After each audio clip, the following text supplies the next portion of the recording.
Hello guys, j'espère que vous allez bien. Bienvenue à nouveau chez La Doigt. Actuellement, on va voir l'événement qui m'a fait aller voir qu'est-ce qui s'est passé. Il y a une autre plainte, une autre poursuite contre Didi. Et cette fois-ci, ça remonte à 91. Donc, si vous n'avez pas vu, vous me dites 91, c'est que vous n'avez pas vu la vidéo que j'ai pris le soin de préparer avant pour parler de l'événement qui a eu lieu en 91. Donc, je vous invite à mettre sur pause cette vidéo, si ce n'est pas fait, et aller regarder la vidéo précédente. Donc, c'est dans l'ordre. Je l'ai mis vraiment dans l'ordre, comme ça c'est facile. Mais au moins pour pouvoir comprendre dans quelle atmosphère que l'événement était. Là maintenant, c'est Tony Bosdy qui a déposé cette nouvelle poursuite avec une Jane Doe de cette époque qui raconte ses faits. On rappelle encore, en 91, Didi avait 23 ans environ. Il y avait dans ces âges-là.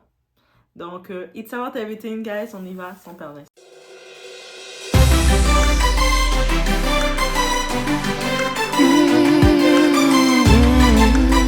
En tant que tel, comment ça se passe? La Jane Doe, donc elle était en anonyme. À l'époque, elle était invitée par un des rappeurs. On n'a pas encore précisé c'était qui le rappeur. Elle disait le rappeur, est-ce que c'était Evidy? Parce qu'on sait que Didi et Evidy, ils étaient à l'affiche sur les autres qui animaient l'événement, le match de basketball des célébrités, des stars. Donc, mais elle, cette fille-là, elle avait été invitée. Est-ce qu'elle était une amie, une proche de le regretté Evidy? Parce que depuis 2011, il est décédé. Mais, dans tous les cas, elle était invitée par lui. Et c'est sûr qu'elle était venue, elle savait son ami, le rappeur, l'avait invitée. Elle savait qu'elle allait pas venir tout seul dans un événement comme ça, on n'y va pas tout seul. Donc, elle disait, mais là, je peux pas y aller tout seul. Et le rappeur a dit, t'inquiète, il avait laissé deux billets pour elle et sa copine pour qu'ils puissent venir. Donc, elle était trop contente. Quand elle arrive sur les lieux, imaginez, l'événement commence à 6 heures. Mais depuis 4 heures, il y avait déjà près de 1500 personnes qui voulaient rentrer. Donc, on imagine la foule qui était là. Et ils étaient venus à l'avance aussi parce que c'est un événement qui a fait le tour. À la radio, on parlait. Il y avait des papiers, des flyers de publicité un peu partout dans la ville. Donc, partout où tu mets ton pied, tu vois un papier, tu vois tu vois des flyers. Donc, on imagine le tout. Et en arrivant sur place, elle rencontre les sécurités donc, qui étaient là. Et elle se présente, elle dit qu'elle est l'invitée de tel rappeur. Mais tu sais, il y a beaucoup de monde là, ça devient bizarre. Tout le monde se pousse, il y a trop de monde, ça donne mal à la tête déjà. On peut pas rentrer un petit peu plus tôt, on va rester tranquille le temps d'attendre parce que tu sais, on peut pas rester dans la foule comme ça, là, tu comprends? On est trop joli pour rester dans la foule. Bref.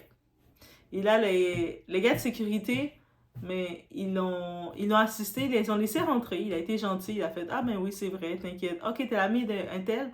Ok, mais t'inquiète, tu peux rentrer, donc viens. Ils les ont permis, les deux filles, d'entrer. Et le moment qu'ils arrivent, ils rentrent en dedans, ils vont au bout dans le gymnase. Il y a les vestiaires, la section où il y a les vestiaires. Et dans la section où il y a les vestiaires, il y a les petits bureaux. C'est souvent les bureaux des coachs. Donc, je sais pas pour son ami. Peut-être son ami était resté plus dans un air. Mais elle, à un moment, Didi apparaît. Puff Daddy à l'époque. Puis Didi, Puff Daddy, ou on l'appelait Puff Daddy à l'époque. Il apparaît, il lui dit, ah, mais viens, attendre là, ou tu sais, ça tu vas être correct là, tout ça. Il l'invite à venir attendre avec lui dans le petit bureau. Et elle le suit. Elle a laissé son ami dans les moments où son ami n'était pas avec elle. Et le temps qu'elle vient dans le petit bureau, elle attend, elle est assez tranquille. Ils ont peut-être discuté de l'époque. Ça fait déjà 91 à 2024. Ça fait beaucoup d'années.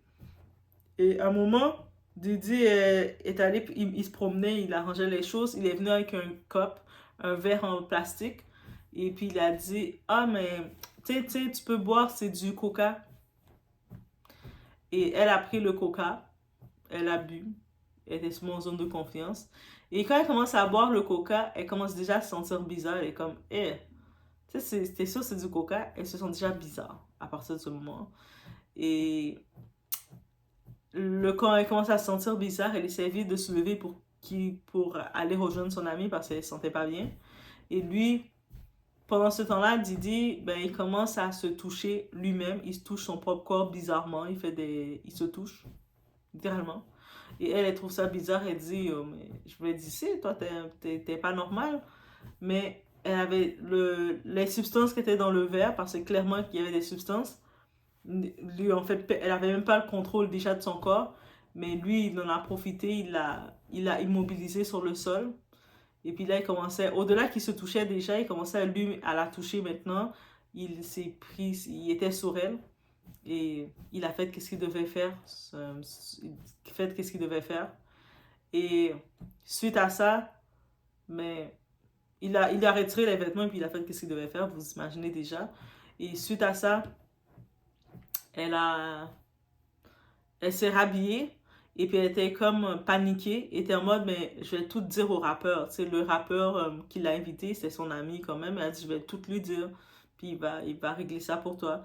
Puis lui, il dit, il arrive d'un temps de relation, il dit, tu sais, si tu oses dire ça à qui que ce soit, mais c'est facile de faire disparaître quelqu'un. C'était ça sa menace d'époque. C'est facile de faire disparaître quelqu'un. Et elle est restée dans la pression en sachant que, ouais, en effet. Et elle a pris, elle est ressortie de la pièce, elle a retrouvé son ami, elle a attrapé son ami, elle a pris son ami, puis ils sont sortis de l'endroit. Heureusement, il y a eu le chaos qu'il y a eu dans cet événement-là, donc ils ont pu sortir de là pour plus se retourner. Et le moment qu'elle elle regarde les résultats de cet événement, le drame qu'il y a eu dans cet événement et tout ça, mais c'était derrière elle. Elle-même, elle mentionne avoir vécu un drame dans cet événement, son drame, mais il y avait un drame aussi, il y avait 8 décès. Donc, c'est un gros drame, il était traumatisé et tout ça, procès, ou même pas un vrai procès parce qu'il n'y a pas eu aucune charge sur personne, finalement. Mais c'est cette plainte-là qui a été déposée d'elle, qu'elle est comme Jane Doe. Et donc, techniquement, elle peut probablement, si c'était l'ami du rappeur, on laisse entendre dans la liste, c'est soit si les sécurités l'ont laissé entrer, c'est quand même un rappeur qui était dans la liste, qui était dans les invités attendus, qui était à l'affiche. Donc, on se dit, est-ce que c'était le co-invité? Est-ce que c'était Evidi? C'est l'ami d'Evidi qui l'a fait ça? Est-ce que c'est une des amies d'un des rappeurs? Mais bref, dans tous les cas. Mais depuis 91, il, depuis 91, il avait toujours ce même procédé. Mais en même temps, je me dis, si, quand tu regardes pour un individu comme ça, un gros événement comme ça qui a eu lieu, il a eu aucune reproche, aucune rien du tout. Il a été sauvé, il a eu même pas aucune tape sur le doigt quand c'est arrivé.